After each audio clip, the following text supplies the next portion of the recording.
It spans 400 kilometers. It cost $12 billion. Every inch of this structure was built to stand taller than a four-story building. On March 11, 2011, the ocean floor moved 50 meters in 3 minutes. The resulting 40-meter wall of black water destroyed 90% of Japan's coastal defenses in a single hour, including a $1.6 billion breakwater. Post-disaster analysis of the wreckage showed that the primary destruction rarely came from the blunt force kinetic impact of the waves striking the front of the concrete. The structures failed because the wave overtopped the crown. Water cascaded down the landward side, rapidly eroding the rear foundation. This was followed by a lethal backwash. The retreating wave vacuumed the front sand out to sea, causing the concrete structure to collapse. Surviving a tsunami requires a multi-layered composite structure designed to survive being overwhelmed while actively neutralizing this backwash scour.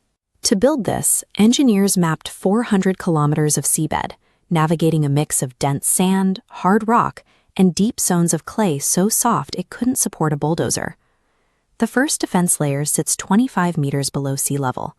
Z-profile steel sheet piles are driven 10 meters into the ocean floor, directly beneath the structural toe. These interlocking piles transfer shear forces, but they primarily act as a physical shield. They block the retreating backwash from vacuuming foundation sand out from under the structure.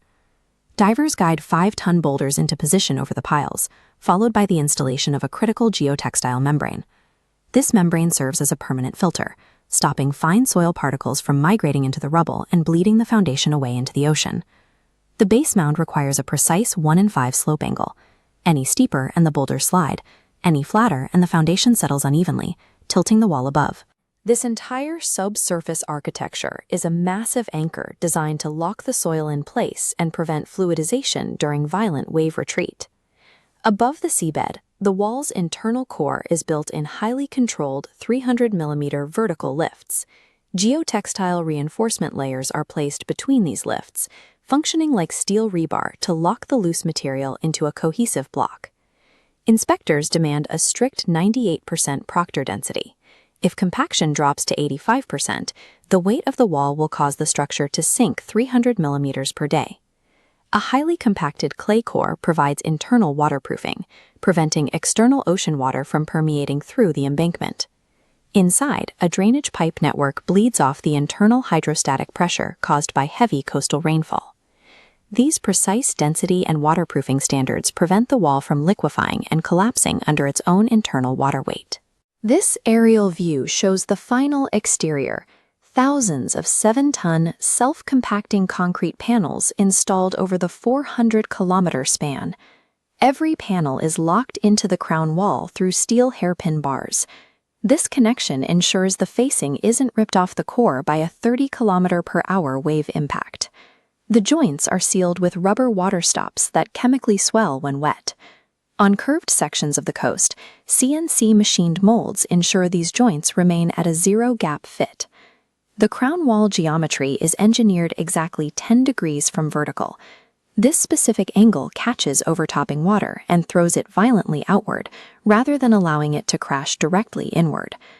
Because overtopping is inevitable, the landward side must be as resilient as the front. This prevents the back face erosion that destroyed earlier generations of walls. These concrete tetrapods armor the landward drain to dissipate energy. Using the Vandermeer equation, engineers calculated the minimum weight for these armors to ensure they can absorb millions of tons of tsunami energy without shifting. The exterior functions as a kinetic energy management system designed to safely redirect, absorb, and exhaust the force of the ocean. A continuous wall is interrupted by roads and rivers, creating 443 massive gaps that act as potential hydrostatic weak points. These gaps are protected by seismic sensors hardwired to trigger immediate floodgate closure without requiring human intervention. This structure shows the massive concrete and steel infrastructure required to seal a single river mouth.